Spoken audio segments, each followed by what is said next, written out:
ಕಬ್ಬು ಬೆಳೆಗಾರರು ರಾಜ್ಯಾದ್ಯಂತ ಪ್ರತಿಭಟನೆ ನಡೆಸಿದ್ದಾರೆ. ಅಂದ್ರೆ 3,700 ರೂಪಾಯಿ ಅಥವಾ 3,600 ನಡೀತಾ ಇದೆ ಚರ್ಚೆ. ಬಹುಶಃ ನಾಳೆ ಕ್ಯಾಬಿನೆಟಲ್ಲಿದೆ. ಸಕ್ಕರೆ ಸಚಿವರು ಚರ್ಚೆ ಮಾಡ್ಬೋದು.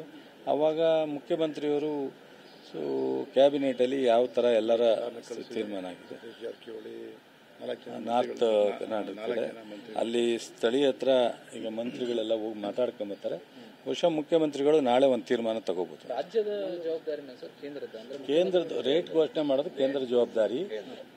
ಆಗ ಏನಾಗುತ್ತೆ, ಹೆಚ್ಚುವರಿ ಇದನ್ನು ಕೇಳಬಹುದಷ್ಟೇ. ಹಿಂದೆ ಒಂದ್ಸಲ 100 ರೂಪಾಯಿ ಕೊಟ್ಟಿದ್ದೇವೆ ನಾವು ಅಡಿಷನಲ್ ಆಗಿ. ಬಟ್ ಅದರ ರೇಟ್ ಫಿಕ್ಸ್ ಮಾಡ್ತಕ್ಕಂಥದ್ದು. ಸೊ ಅದನ್ನು ನೋಡಿ ಮಂಡ್ಯ ಭಾಗದಲ್ಲಿ ಏನು ಇದಿಲ್ಲ ಸರ್ ಡಿಮ್ಯಾಂಡ್. ಈಗ ಇಡೀ ರಾಜ್ಯಕ್ಕಾಗುತ್ತೆ ರೇಟ್ ಫಿಕ್ಸ್ ಮಾಡಿದ್ರೆ. ಮಂಡ್ಯ ರೈತರಿಗೂ ಅನುಕೂಲ ಆಗುತ್ತೆ. ಅಲ್ಲಿ ಒಂದು ಸ್ವಲ್ಪ ಈಗ ನಮ್ದೆಲ್ಲ ಮುಗ್ದಿದೆ ಕಟಾವು.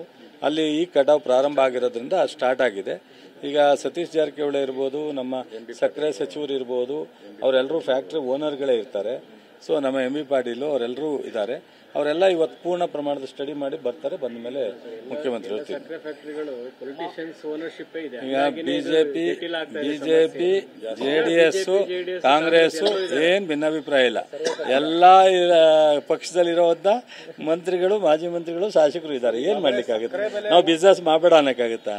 ಸಕ್ಕರೆ ಬೆಲೆ ಕೊಡ್ತಾ ಇದ್ರೆ ಅದರಿಂದ ಬೇರೆ ಬೇರೆ ಉತ್ಪನ್ನ ಮಾಡ್ತಾರಲ್ಲ, ಅದರಲ್ಲೂ ಕೂಡ ಆಯ್ತು. ಅವ್ರು ಏನೇನಿದೆ ಅದನ್ನೆಲ್ಲ ನಮ್ಮ ಏನು ಮಂತ್ರಿಗಳನ್ನ ಜವಾಬ್ದಾರಿ ಕೊಟ್ಟಿದ್ದಾರೆ ಮತ್ತು ಆ ಭಾಗದ ಮಂತ್ರಿಗಳಿಗೆ ಅದರ ಬಗ್ಗೆ ಪೂರ್ಣ ಮಾಹಿತಿ ಇದೆ. ತಕ್ಕೊಂಡು ಬರ್ತಾರೆ. ನಾಳೆ ಕ್ಯಾಬಿನೆಟಲ್ಲಿ ಮುಖ್ಯಮಂತ್ರಿಗಳು ಡಿಸೈಡ್ ಮಾಡ್ತಾರೆ. ಅಯ್ಯೋ ಅವರೆಲ್ಲನೂ ಹೇಳ್ತಾರೆ. ಈಗ ಗುಲ್ಬರ್ಗಕ್ಕೂ ಹಂಗೆ ಹೇಳ್ತಿರು. ಗುಲ್ಬರ್ಗಕ್ಕೆ ಹೋಗಿ ನಾವು ದುಡ್ಡು ಕೊಟ್ಟ ಮೇಲೆ ಬಾಯಿ ಬಿಟ್ಬಿಟ್ರು, ಮುಚ್ಚಾಬಿಟ್ರು, ಸುಮ್ಮನೆ ಆಗ್ಬಿಟ್ರು. ಅವ್ರು ಹಿಂದೆ ಎಷ್ಟೆಷ್ಟು ದಿವಸ ಕೊಟ್ಟಿದ್ದಾರೆ ನಾವು ನೋಡಿಲ್ವೇ? ಅಪ್ಪ ಅವ್ರಿಗೆ ಅನುಭವ ಇಲ್ಲ. ಬೊಮ್ಮಾಯಿ ಅನುಭವ ಇಲ್ವೇ? ಇವ್ರಿಗೆ ಅಶೋಕ್ಗೆ ಅನುಭವವಿಲ್ವೇ? ವಿಜೇಂದ್ರ ಮೊದಲನೇ ಟೈಮ್ ಶಾಸಕರಾಗಿ ಪಕ್ಷದ ಅಧ್ಯಕ್ಷರಾಗಿ ಡಿಮ್ಯಾಂಡ್ ಮಾಡ್ತಾರೆ. ಬಟ್ ಆದ್ರೆ ಸರ್ಕಾರ ನಡೆಸಿರೋರು ಅವ್ರ ತಂದೆ ಉಪಮುಖ್ಯಮಂತ್ರಿಯಾಗಿ ಅಶೋಕ್ ವಿರೋಧ ಪಕ್ಷ ನಾಯಕರಾಗಿ ಗೊತ್ತಿಲ್ವೇ? ನಾವು ನೋಡಿಲ್ವೇ ಎಷ್ಟು ವರ್ಷದಿಂದ BJP ಸರ್ಕಾರ ಮಾಡೋನಾಗ ಆಡಳಿತ ಮಾಡಿದಾಗ ಯಾವ್ಯಾವ ಪರಿಹಾರ ಕೊಟ್ಟವ್ರೆ ಅಂತ? ಈ ಸರ್ಕಾರ ಬಂದ ಮೇಲೆ ರೈತರ ಪರವಾಗಿ ಪರಿಹಾರವನ್ನು ಯಾವತ್ತೂ ನಿಲ್ಲಿಸಿಲ್ಲ. ಯಾವ ಡಿಮ್ಯಾಂಡ್ ಇದೆ, ಯಾವ ಸಮಸ್ಯೆ ಇದೆ ಎಲ್ಲವನ್ನೂ ಪರಿಹಾರ ಮಾಡಿ ಇದನ್ನು ಪರಿಹರಿಸ್ತೀವಿ. ಅದು ನೋಡೋಣ. ಈಗ ನಾನು ಒಬ್ಬ ಮಂತ್ರಿಮಂಡಲದ ಸದಸ್ಯ ಅಷ್ಟೇ. ನಾನೇ ಅಂತಿಮವಾಗಿ ಘೋಷಣೆ ಮಾಡಲಿಕ್ಕಾಗಲ್ಲ.